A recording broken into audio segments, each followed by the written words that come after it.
nagpanindugan si President Ferdinand Marcos Jr. nga hindi dapat pagdali-dalion ang pagpasaka sang kaso batok sa mga individual nga may kaangtanan sa flood control corruption. Pahayag sang Presidente dapat sa gihapon nga sundon ang due process. Sabat ini ni Marcos sa duga sa mga kritisismo nga nabaton halin sa business and labor groups bangod sa mahinay nga hulag sa administrasyon sa flood control scandal. Sunod sa iya, masami sa mga kabaton sa mga mensahe nga dapat ipadakop na mga tao nga kurap.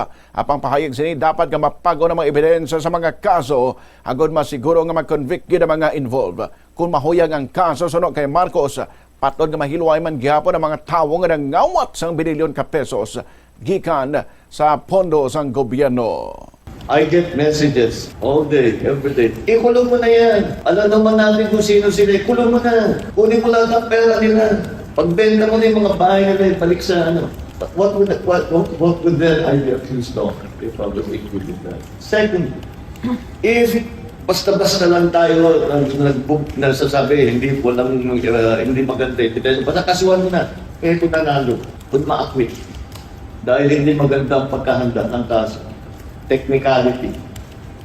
Nagka-technicality. Can you imagine these people who have stolen billions from the government and from the people, nakawala dahil hindi maganda ang pagka-handle ng ebidensya? That would be much worse result. Si Presidente Marcos